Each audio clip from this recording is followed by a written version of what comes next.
मेरे class 10th वाले योद्धाओं, कैसे हो आप सब और कैसी चल रही है आप सभी के क्लास 10 साइंस यानी कि विज्ञान की तैयारी।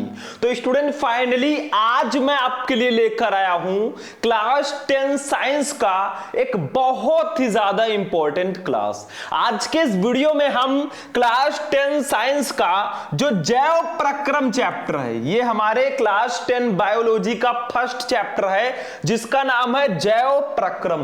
इसको हम इंग्लिश में बोलते हैं लाइफ प्रोसेस। इस चैप्टर के हम टॉप 20 यानी कि 20 ऐसे महत्वपूर्ण बहुविकल्पीय प्रश्नों को पढ़ेंगे ना जो आपके बोर्ड एग्जाम में लगातार पूछे जाते हैं। आप प्रीवियस ईयर पेपर उठाकर देख लेना या किसी भी साइंस के टीचर से पूछ लेना ना, जो 20 ऑब्जेक्टिव क्वेश्चन मैं इस वीडियो में बताने वाला हूं इससे बाहर कुछ नहीं आएगा। 2026 बोर्ड में 100% यही आएंगे। तो अगर आप भी क्लास 10 में और 2026 में आपको साइंस का पेपर देना है ना और आपका भी टारगेट है कि इस बार हम 95% प्लस लेकर आएंगे, तो ये वीडियो आपके लिए सबसे ज्यादा स्पेशल है। और अगर आप लोगों का प्यार मिलता रहा ना, वैसे मिल तो रहा है, ऐसे ही आप लोगों का प्यार मिलता रहा तो मैं सारे सब्जेक्ट के सारे क्वेश्चन का क्लासेस लेकर आऊंगा। बस आप टेंशन मत लेना, जब तक है आपका भाई शुभम नो टेंशन। सबसे फर्स्ट वाला क्वेश्चन देखो। अब चूंकि जैव प्रक्रम चैप्टर हम पढ़ रहे हैं लाइफ प्रोसेस, तो जीवों द्वारा जो प्रोसेस होता है ना उसी को हम इस चैप्टर में पढ़ते हैं। जैसे फर्स्ट वाला क्वेश्चन देखो, पादपों में वायु प्रदूषण कम करने वाली प्रक्रिया है। बताओ पौधों में ऐसी कौन सी प्रक्रिया है जो वायु प्रदूषण को कम करती है? बताओ पौधों में वायु प्रदूषण को कम करने वाली प्रक्रिया कौन सी है? ए है श्वसन, बी है प्रकाश संश्लेषण, सी है वाष्पोत्सर्जन और डी है प्रोटीन संश्लेषण। तो भैया बी वाला ऑप्शन सही होगा। जो प्रकाश संश्लेषण प्रक्रिया होती है ना पौधों में, फोटोसिंथेसिस, ये जो प्रक्रिया होती है ना ये वायु प्रदूषण को कम करने वाली प्रक्रिया है। क्यों? क्योंकि इसमें कार्बन डाइऑक्साइड को ग्रहण किया जाता है और ऑक्सीजन हमें देता है। पेड़ पौधे क्या करते हैं? वो कार्बन डाइऑक्साइड को लेते हैं और हमें ऑक्सीजन देते हैं। हम लोग क्या करते हैं? ऑक्सीजन को ग्रहण करते हैं, कार्बन डाइऑक्साइड छोड़ते हैं। तो ये जो प्रकाश संश्लेषण की प्रक्रिया है ना, फोटोसिंथेसिस की, ये पादपों में वायु प्रदूषण को कम करने की प्रक्रिया है। ठीक है, चलो बच्चों ऐसे एक एक क्वेश्चन समझते रहो। जो 20 क्वेश्चन मैं आपको बताने वाला हूं ना, ये इतने ज्यादा स्पेशल क्वेश्चन है कि आप लोगों को मैं लफ्जों में बयान नहीं कर सकता। ठीक है, बस सबको नोट करते रहना सारी चीजें। अगर आपको इसका पीडीएफ भी चाहिए ना तो कमेंट में सारे बच्चे लिख देंगे पीडीएफ। सबको कमेंट में पीडीएफ लिख देना है और इस वीडियो को जितना हो सके लाइक कर देना। चैनल को सब्सक्राइब करके जो हमारी छोटी सी फैमिली है ना उसको आप ही लोग तो आगे बढ़ाओगे, आप ही लोग हाथ लगाओगे तभी हमारी फैमिली में नए नए मेंबर जुड़ेंगे। दूसरा क्वेश्चन देखो, पायरुवेट के विखंडन से यह कार्बन डाइऑक्साइड, जल तथा ऊर्जा देता है और यह क्रिया होती है। यह क्रिया कहां होती है? मतलब जब पायरुवेट का विखंडन होता है ना तो यह कार्बन डाइऑक्साइड, जल तथा ऊर्जा हमें देता है। यह क्रिया कहां पर संपन्न होती है? ए है कोशिका द्रव्य में, बी है माइटोकॉन्ड्रिया में, सी है हरित लवक में और डी है केंद्रक में। भैया ये माइटोकॉन्ड्रिया में यह क्रिया होती है। देखो जब पायरुवेट का विखंडन होता है ना तो यह कार्बन डाइऑक्साइड, जल तथा ऊर्जा हमें देता है और यह क्रिया जो है ये माइटोकॉन्ड्रिया में होती है। ठीक है, बस ऐसे ही आप क्वेश्चंस को समझो। जो जो ऑब्जेक्टिव क्वेश्चन मैं लेकर आया हूं ना इतने ज्यादा स्पेशल है, मतलब जो सबसे ज्यादा हमारे बोर्ड एग्जाम में आए हैं उनको मैं लेकर आऊं। एक एक चैप्टर का मैं क्यों बता रहा हूं? ताकि हर एक चैप्टर के ऑब्जेक्टिव आपके कंप्लीट हो जाएं। फिर ऐसे ऐसे हम अति लघुत्तरीय, लघुत्तरीय जो भी हैं सबको पढ़ेंगे। ठीक है, तीसरा देखो, स्वापोषी पोषण के लिए आवश्यक है। बताओ स्वापोषी पोषण के लिए क्या आवश्यक है? ए है कार्बन डाइऑक्साइड तथा जल, बी है क्लोरोफिल, सी है सूर्य का प्रकाश और डी है उपयुक्त सभी। अरे भैया स्वापोषी अगर स्वयं पोषण करना है ना तो हमें कार्बन डाइऑक्साइड और जल की भी आवश्यकता पड़ेगी, क्लोरोफिल की भी आवश्यकता पड़ेगी, सूर्य के प्रकाश की भी आवश्यकता पड़ेगी, यानी कि उपयुक्त सभी, इन सभी की आवश्यकता पड़ती है। स्वापोषी पोषण के लिए ये सभी आवश्यक हैं। ठीक है बच्चों, समझ में आ रहा है कि बस मैं ऐसे बोलते जा रहा हूं। देखो जो क्वेश्चन मैं आपके सामने लेकर आया हूं ना, ये कोई छोटे मोटे क्वेश्चन नहीं है, सब स्पेशल वाले क्वेश्चन है। ठीक है, 5 रेटेड वाले। चलो चौथा क्वेश्चन देख लो, क्वेश्चन नंबर 4 पे आ जाओ बच्चा, पार्टी 4। आहार नाल की सी के आकार की संरचना है। देखो हमारे अंदर जो है आहार नली पाई जाती है, तो आहार नाल में क्या है, सी के आकार की एक संरचना होती है, मतलब ऐसे सी के आकार की एक संरचना इसमें होती है। ठीक है, तो वो आखिर क्या होती है? ए है आमाशय, बी है ग्रहणी, सी है ग्रसनी और डी है क्रीम रूप परिशेषिका। तो भैया ग्रहणी होती है। देखो आहार नाल में एक सी के आकार की संरचना पाई जाती है ना, जिसको हम ग्रहणी बोलते हैं। तो आपका बी वाला ऑप्शन बिल्कुल 100% करेक्ट होगा। ठीक है, समझ में आ रहा है? देखो भैया मैं बहुत सिंपल तरीके से पढ़ा रहा हूं और आपको समझाने का भी प्रयास कर रहा हूं, समझेंगे अच्छी बात है, नहीं पढ़ोगे तो गलती आप ही की है। ठीक है, आपके पास मौका है कि हम बोर्ड एग्जाम में कुछ बड़ा करके दिखाएं। जो हमारे फैमिली हम पर आस लगाए बैठे हैं ना, वो जब किसी न्यूज में सुनते होंगे यार रिक्शे वाले का बेटा बना टॉपर, सब्जी वाले का बेटा बना टॉपर, तो उनके मन में भी एक चीज आती होगी कि मेरा भी बच्चा या बच्ची जो है वो हाई स्कूल में है या इंटर में है, ठीक है, वो भी एक दिन टॉप करेगा, हमारा भी ऐसे नाम होगा। वो सोचते हैं, लेकिन वो आपको कहते नहीं है ताकि आप ज्यादा प्रेशर न लें। ठीक है, चलो 5वां क्वेश्चन देखो बच्चों, मनुष्य में ग्रास नली की लंबाई कितनी होती है? बताओ, मनुष्य में ग्रास नली की लंबाई कितनी होती है? ए है 5.8 सेंटीमीटर, बी है 25 से 30 सेंटीमीटर, सी है 1.5 मीटर और डी है 15 फीट। तो भैया 25 से 30 सेंटीमीटर होती है मनुष्य में ग्रास नली की लंबाई। आप लोग इसको स्क्रीनशॉट लेकर भी रख सकते हो, अगर आप लोग कहो तो मैं ऐसे साइड में हो जाया करूं। ठीक है, तो हम मनुष्यों में ना जो ग्रास नली की लंबाई पाई जाती है वो 25 से 30 सेंटीमीटर तक होती है। समझ में आ रहा है? अब आप कहेंगे सर जी इतने शांत क्यों लग रहे हैं? अरे भैया हम भी एग्जाम देकर आए हैं। ठीक है, एग्जाम देने के बाद मैं ये क्लास ले रहा हूं और मैंने देखा है ना कि एग्जामिनेशन में जो क्वेश्चंस होते हैं ना, उनको जितने भी क्वेश्चन हो सबको अटेंड करने चाहिए। वैसे मैं हायर लेवल का ग्रेजुएशन का एग्जाम दे रहा हूं और आप लोग तो अभी छोटे बच्चे हो। ठीक है, धीरे धीरे समझ जाओगे। मनुष्य में लार ग्रंथियों की संख्या कितनी होती है? बताओ, मनुष्य में लार ग्रंथियों की संख्या होती है। ए है 2 जोड़ी, बी है 3 जोड़ी, सी है 4 जोड़ी, डी है 5 जोड़ी। अरे 3 जोड़ी होती है बच्चों। मनुष्य में जो लार ग्रंथियां होती है ना, इनकी संख्या 3 जोड़ी होती है, 3 पेयर्स। ठीक है, समझ में आ रहा है? तो मनुष्य में लार ग्रंथियों की संख्या 3 जोड़ी होती है। अब भैया ये ऑब्जेक्टिव क्वेश्चन है, इसमें मैं क्या बताऊं? सब कुछ तो मैं बता रहा हूं। ठीक है, अब कितना डीप में चला जाऊं? ऑब्जेक्टिव में कुछ होता ही नहीं है, बस ऑप्शन पढ़ो, ऑप्शन का आंसर दो, काम खत्म। ठीक है, चलो क्वेश्चन नंबर 7 पे आ जाओ बच्चों। यकृत स्रावित करता है। बताओ जो यकृत होता है वो क्या स्रावित करता है, वो क्या जनरेट करता है? अब कुछ बच्चे यकृत का नाम नहीं जानते होंगे, यार यकृत क्या है? अभी मैं इसका इंग्लिश कहूं लीवर, तो सबको पता होगा, अरे यार लीवर तो पता है हमें। ठीक है, अरे लीवर को ही हिंदी में यकृत कहते हैं। बताओ हम इतने बड़े अंग्रेज हो चुके हैं कि हमें यकृत नहीं पता हिंदी शब्द और लीवर पता है। ठीक है, सोचो, अच्छी बात है, इंग्लिश आनी चाहिए, लेकिन हिंदी को भी समझो भैया, हिंदी हमारी भाषा है। ए है लार, बी है जठर रस, सी है पित्त रस, डी है अग्नाशयिक रस।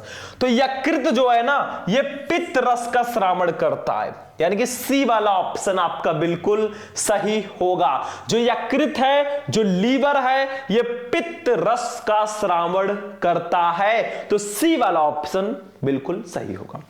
ठीक है बच्चों, चलो बढ़ते चलो आगे। ऐसे ऐसे हम 20 क्वेश्चन अभी पढ़ लेंगे और ऐसा मत समझना कि सर जी बोलते जा रहे हैं, हम इधर सुनते जा रहे हैं, इधर से निकालते जा रहे हैं। भैया ये वो वाले क्वेश्चन नहीं है कि इधर से सुनो इधर से निकाल दो, क्वेश्चन सब स्पेशली मैं देता हूं। 8वां क्वेश्चन, निम्न में से विटामिन का कौन सा जोड़ा जल में घुलनशील है? बताओ इसमें से विटामिन का कौन सा जोड़ा है जो जल में घुलनशील है, जो जल में घुलता है? ए है विटामिन ए तथा बी, बी है विटामिन बी तथा सी, सी है विटामिन सी तथा के, और डी है विटामिन डी तथा बी। तो इसका राइट आंसर होगा बच्चों विटामिन बी तथा सी। ठीक है, शायद यही इसका सही आंसर होगा। मतलब जो आपका विटामिन बी और विटामिन सी होता है ना, ये दोनों जो है जल में घुलनशील होते हैं, तो आपका बी वाला ऑप्शन बिल्कुल सही होगा। मतलब जल में अगर इनको घोला जाए ना तो घुल जाते हैं। जैसे विटामिन सी अगर देखा जाए तो संतरे में या नींबू में पाई जाती है। अब नींबू का रस जब आप निकालते हो ना, उसको जल में घोलते हो, उसी में मिक्स हो जाता है, होता है कि नहीं, जल में घुलनशील होता है। ठीक है, समझ में आ रहा है। चलो आगे बढ़े बच्चों, बढ़ते चलो वीर तुम बढ़े चलो, धीर तुम बढ़े चलो। Vitamin 9 number question, vitamin C का अच्छा स्रोत है, बताओ इसमें से कौन सा फल है या कौन सी चीज है जो विटामिन सी हमें प्रदान करती है, विटामिन सी का स्रोत है। ए है अंडा, बी है मछली, सी है गेहूं, डी है संतरा। अरे भैया संतरा जो है, जो खट्टी चीजें होती है ना, उसमें मेनली विटामिन सी पाया जाता है, जैसे संतरा, नींबू। तो विटामिन सी का जो अच्छा स्रोत है ना, वो संतरा है। यानी कि डी वाला ऑप्शन आपका 100% करेक्ट होगा। चलो बच्चों 10 नंबर क्वेश्चन पे आ जाओ। क्वेश्चन नंबर 10 आ जाओ फटाफट, चलो बहुत टाइम नहीं वेस्ट करना है, हमें सारी चीजें समझनी है, टाइम को भगवान मान के चलना है। Time is money, time he money है और टाइम ही आपको टॉपर बनाएगा। मानव हृदय में कक्षों यानी कि वेश्म की संख्या कितनी होती है? जो मनुष्य का हृदय होता है। अब कुछ बच्चों को कहा जाए दिल, तो बहुत अच्छे से समझेंगे। समझते हो ना दिल क्या होता है? अरे जानते होंगे दिल, ठीक है। हार्ट कहा जाए तो भी समझ जाएंगे, लेकिन हृदय, और यार पहली बार सुन रहे हैं। तो मनुष्य हृदय में कक्षों की संख्या कितनी होती है? देखो हार्ट या दिल को ही हम हृदय कहते हैं। तो ए है 1, बी है 2, सी है 3, डी है 4। तो इसका राइट आंसर होगा डी 4। मानव हृदय में जो कक्षों की संख्या होती है, जो वेश्म की संख्या होती है ना, वो 4 होती है। तो आपका डी वाला ऑप्शन बिना सोचे समझे आपको लिख देना है, सही आंसर होगा। ठीक है, समझ में आ रहा है बच्चों? चलो आगे बढ़ो बच्चों, आगे बढ़ो। चलो, फेफड़ों से शुद्ध रक्त आता है, बताओ किस आलिंद से या किस निलय से फेफड़ों से शुद्ध रक्त आता है? ए है बाएं आलिंद से, बी है दाएं आलिंद से, सी है बाएं निलय से, डी है दाएं निलय से। तो भैया बाएं आलिंद में जो है ना, फेफड़ों से शुद्ध रक्त आता है। मतलब जो फेफड़ों से शुद्ध खून है ना, शुद्ध रक्त जो है, शुद्ध ब्लड जो है, सबका एक ही नाम है, वो बाएं आलिंद में आता है। तो 11 का ये वाला ऑप्शन सही होगा। देखो रक्त को हम खून बोलते हैं, ब्लड बोलते हैं, समझ में आ चुका होगा। कुछ ऐसी चीजें हैं जो बच्चे शायद नहीं जानते होंगे कि यार रक्त क्या है, लेकिन अब पता चल गया होगा। ठीक है, समझो कोई चीज अगर सीखोगे ना तभी समझ पाओगे। 12 नंबर क्वेश्चन पे आ जाओ बच्चों। शुद्ध रुधिर को शरीर के विभिन्न भागों में ले जाती है कौन? शुद्ध रुधिर को, शुद्ध खून को शरीर के विभिन्न भागों में कौन ले जाती है? चलो बताओ। ए है सिराएं, बी है महाशिरा, सी है दाया निलय, डी है महाधमनी। तो महाधमनी जो होती है ना, ये शुद्ध रुधिर को शरीर के विभिन्न भागों में ले जाती है। कौन? महाधमनी। तो डी वाला ऑप्शन आपका 100% करेक्ट होगा। ठीक है, महाधमनी का काम क्या है? शुद्ध रुधिर को, शुद्ध खून को शरीर के विभिन्न भागों में ले जाना। ठीक है बच्चों, चलो 13 नंबर पे आ जाओ बच्चा पार्टी। क्वेश्चन नंबर 13 पे आ जाओ।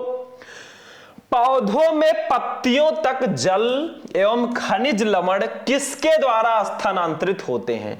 पौधों में पत्तियों तक जल एवं खनिज लवण किसके द्वारा स्थानांतरित होते हैं? जो पौधे होते हैं ना, उनकी पत्तियों तक जल और खनिज लवण किसके द्वारा ट्रांसफर होते हैं? ए है फ्लोएम द्वारा, बी है जाइलम द्वारा, सी है मज्जा से, डी है रंध्र से। अरे भैया जाइलम द्वारा। देखो इसका एक ट्रिक है, जाइलम में जा और ला आता है, यानी कि जल। ठीक है, तो पौधों में पत्तियों तक जल एवं खनिज लवण जो है वो जाइलम के द्वारा ट्रांसफर होते हैं, जाइलम के द्वारा स्थानांतरित होते हैं, जिनसे उसको पोषण मिलता है। ठीक है बच्चों, चलो 14 नंबर पे आ जाओ। Question number 14।